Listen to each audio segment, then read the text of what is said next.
May I start by asking you, how many refugees can Turkey absorb?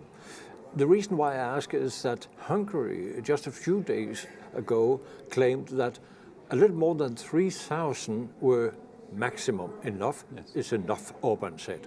What is your answer to my question? We had the we have the political decision, and for that reason we have the open door policy.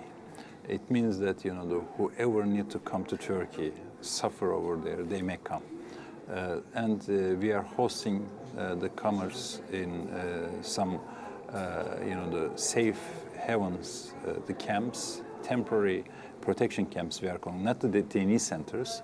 There are 260,000 refugees from Syria, some from Iraq and other countries. It totals around 300,000 in the camps. And we are providing shelter, not the shelters. These are the camps, tent camps and the camps, the container camps, better. Education, health service, food, social activities, and they may also stay in the camp and they can find the job, work in the nearest cities. And it's free to go and out, come and out to camps. So they may stay in the camp if they wish, or they may go somewhere in Turkey. But it's free. That costs? Cost is right now, last 3 years, total is about $6 billion. And we have registered 1.8 million Syrian refugees only, and 260,000 of them in the camps, and the rest of them in the different cities. And we also provide them, they are in our healthcare system, free healthcare services they are taking, and free education they are taking. You came up with a question to the Secretary General of the United Nations, Mr. Ban Ki-moon, when he was here, and you had a brilliant idea, in my opinion. That idea is not my idea. That's on the international, one of the international journal we aware. And we also introduced the professor who are dealing in that issues, and he's very positive in that issue. Professor Goodwin Gill from Oxford University. He is also advisor in United Nations about refugee issues. The issue is that the frozen assets of Syria. A lot of dictators in the regions, and if some conflicts appears in the Middle East, the assets of that countries, the frozen, then no one using in some countries. So these are the money or assets belongs to the the people who lives in that country actually, and it's, that assets if frozen in some other countries and the using for nothing. It's not a good idea. What are we talking about? What amount? That's the frozen assets is sometimes billions of dollars, and we may use that assets in favor of the needs of that people suffering. What was the answer of the Secretary General? We can say that he just sent to the touch a little bit. When we solve the problem in the region, we can think about that one. It means that nothing, because if you solve the problem, that people would like to go back. They need right now. So exactly. we have to take the initiative, and we have to start somewhere. And for that reason, Council of Europe is very proper institution. We are trying to amend, the motion of resolution here about that frozen assets, and we are trying to do something in United Nations also. But can't you go directly to those countries who are having those amounts in their banks? Yeah. You said what countries? Yeah, for instance, Switzerland. That's obvious. I don't know if that... I don't know either. I mean, maybe there, maybe in other countries also. But the system knows where is that money, or in which country, in which bank account. So you are not having concrete ideas where those money are. No.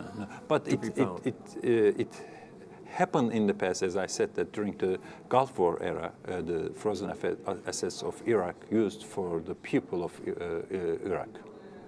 But the background of all these is a misery in the country, the fight going on between IS and several groups within the country. Very mixed situation. How do you foresee it to be solved? It's a very complicated problem in the region, and how do you describe IS in which country? Because if there's a lack of authority, it started in Iraq right after 2003. Then it's merged in other countries like Syria. But let's focus on your neighbor, on Syria. In Syria, I mean, there is no border right now between Syria and Iraq. The only border is Turkey and the Lebanon, Israel and Jordan, Iran, and Iran the other side of the Iraq. So for that reason, it's a very complicated problem, and you cannot describe who is the member of that, the terrorist organization, and they are doing terrible things. But we have to fight that. We have to solve the problem, and we have to look at why that problem appears. We are just looking at the results, not the reasons. Reason is the regime in Syria. Reason was the regime in Iraq. So, and what happened to Iraq? And there were invasion, and right after the invasion, lack of authority, state authority. It's happened. Finally, the situation in your country. Yes. Having no government at the moment. Oh yeah, there's a government. Don't worry. Okay, that's not what I meant. But is it an issue which is taken up by those parties who might form a coalition? In the democracies, it's the way of the government. I mean, the coalitions. It's not as strong as the one-party ruling governments, but it's also the way. And the party is going to compromise. And but can there be a compromise on this? On this issue, we have to be, because it's a humanitarian issue. Have you seen different opinions within the party on this issue?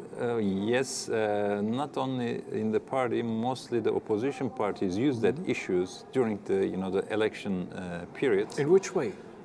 We are going to send back, all the Syrians, because also our people need some money. If we spend that much money for the Syrians, our people are suffering or something like that. But that people came to Turkey not just for fun.